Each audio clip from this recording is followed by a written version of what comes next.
ग्रामीण कृषि मौसम सेवा परियोजना व उन्नत भारत अभियान क्षेत्रीय समन्वय संस्थान आईआईटी रुड़की ने संयुक्त रूप से किया कार्यशाला का आयोजन। आज आईआईटी रुड़की के ओपी जैन ऑडिटोरियम में एक कार्यशाला का आयोजन किया गया, जिसमें नोडल अधिकारी प्रोफेसर आशीष पांडे ने कहा कि इस कार्यशाला का उद्देश्य किसानों, छात्र छात्राओं को जल प्रबंधन, जैविक खेती, मिश्रित खेती व मौसम परामर्श के बारे में जागरूक करना है। मुख्य अतिथि पद्मश्री भारत भूषण त्यागी ने जैविक खेती, मिश्रित खेती के बारे में जानकारी दी। उन्होंने कहा कि फसलों के पोषण देने के लिए हमें बाहर से पोषक तत्व मृदा में डालने की जरूरत नहीं है, क्योंकि खेत की मिट्टी में इतनी क्षमता होती है कि वो जैविक पोषक तत्वों के माध्यम से फसल को पोषण प्रदान कर सके। वहीं पद्मश्री उमाशंकर पांडे ने मानव जीवन का मुख्य स्रोत जल है, इसीलिए हम सभी को जल संरक्षण हेतु प्रयास करने होंगे। वहीं पद्मश्री कंवल श्री चौहान ने बताया कि किस तरह खेती को आसानी से किया जा सकता है। वहीं आईआईटी के डीन प्रोफेसर अक्षय द्विवेदी ने कहा कि आधुनिक युग में खेती में तकनीक का समावेश बहुत आवश्यक है। जी का जो सपना है उन्नत भारत, और व्यक्तिगत रूप से क्या हम मदद कर सकते हैं, हमारी जो सामर्थ्य है उसके अनुसार भारत को मजबूत करने के लिए हमारा क्या योगदान हो सकता है, इस विषय को लेकर आईआईटी रुड़की में जो जल संस्थान है इसकी ओर से हम सबको आमंत्रित किया गया है। मेरे साथ पद्मश्री चौहान साहब हैं, पद्मश्री त्यागी जी हैं, और हम यहाँ के डायरेक्टर साहब ने कल शाम को हम लोगों से बड़ी चर्चा की, पानी को लेकर, पेड़ को लेकर, किसानी को लेकर, और जो हमारे प्राकृतिक संसाधन हैं उनकी उपलब्धता के साथ हम भारत का विकास करें। युवा पीढ़ी जो हमारे भारत की शक्ति है, इस शक्ति को उन्नत भारत के साथ कैसे जोड़ें, जो हमें अनुभव मिले हैं। सरकार ने हम सबको पद्म सम्मान से सम्मानित किया है, और यहाँ पर ये भारत का ही नहीं बल्कि साउथ एशिया के देशों का पहला जल संबंधित आईआईटी का संस्थान है, और यहाँ से तमाम बड़े बड़े वैज्ञानिक निकले हैं। भारत की आम जो हमारे देश के नागरिक हैं, युवा हैं, वो आईआईटी की तरफ देख रहे हैं, विश्वविद्यालयों की तरफ देख रहे हैं, विद्यालयों की तरफ देख रहे हैं। वर्षा के दिन कम हो रहे हैं, हमको पानी बचाना है, पेड़ लगाना है, साथ में हमको वो जो परंपरागत साधन है पुरखों के, जो जल जोड़ने के बेजोड़ तरीके थे पुरखों के पास, पहाड़ पर भी तालाब बनाते थे, पहाड़ पर कुआं बनाते थे।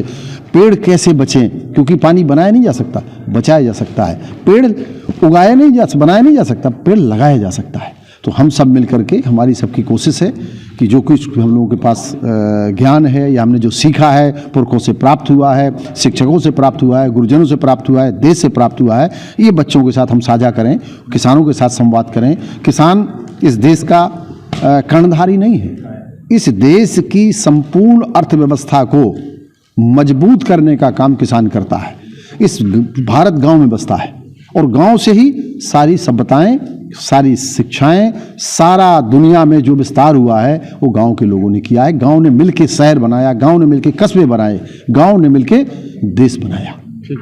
बहुत ऐसा देखिए, बड़ी सुंदर बात है कि सन 2015 के बाद देश में सभी समग्रता के साथ गांव का विकास कैसे हो, आत्मनिर्भर भारत की संकल्पना हो, किसानों का सशक्तिकरण हो, आमदनी की बात हो, पर्यावरण के संतुलन की बात हो, तो मौलिक रूप में एक नई मानसिकता के साथ देश कैसे आगे बढ़े, ये संकल्पना यशस्वी प्रधानमंत्री जी की रही।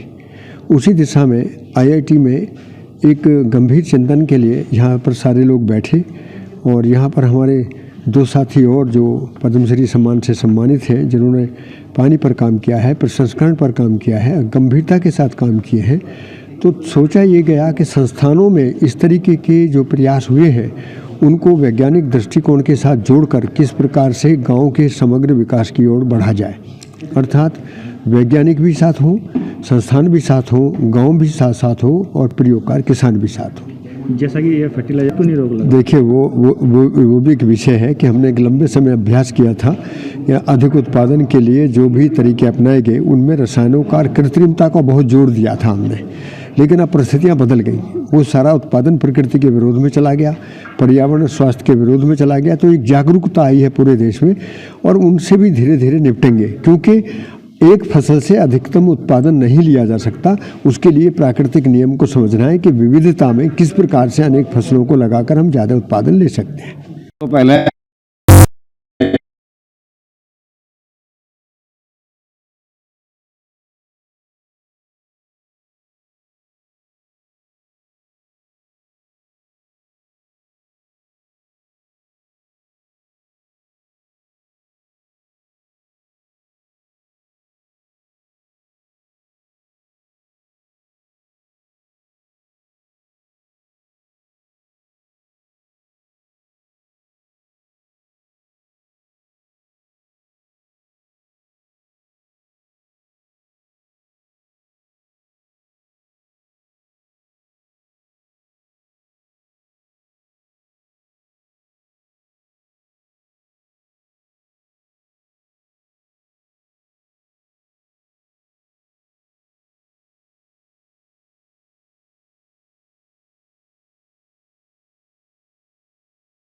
कदम है आईआईटी रुड़की का, और इसमें किसानों को प्रेरित कर रहे हैं कि जैविक खेती के लिए, प्राकृतिक खेती के लिए। और ये जरूरी है कि देश में जैव मुक्त खेती हो और रसायन से छुटकारा हो।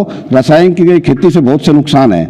इसमें हमने अपने भूमिगत जो पानी है उसको भी बर्बाद कर लिया, साथ में अपनी मिट्टी की उर्वरा शक्ति उसको बर्बाद कर दिया।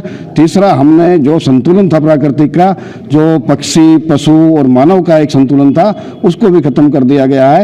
एक जो कीटनाशक का या कह लो खेती के लिए जो एक संतुलन बना हुआ था प्रकृति में, एक जीव पैदा होता था जो किसान का शत्रु कीट का तो मित्र कीट तुरंत पैदा हो जाता था, और एक संतुलन बनाए रखता। उस संतुलन को बनाए जरूरी रखने के लिए जरूरी है कि हमें दोबारा से प्राकृतिक खेती पर आना होगा और जहर की खेती छोड़नी होगी, जहर मुक्त खेती करनी होगी। और ये आज जो ये कदम आईआईटी रुड़की ने उठाया है, ये अच्छा कदम है, और मैं उम्मीद करता हूं कि इस कदम के उठाने से इस क्षेत्र के किसानों को फायदा होगा और क्षेत्र के जो किसान हैं वो इसकी ओर आगे बढ़ेंगे।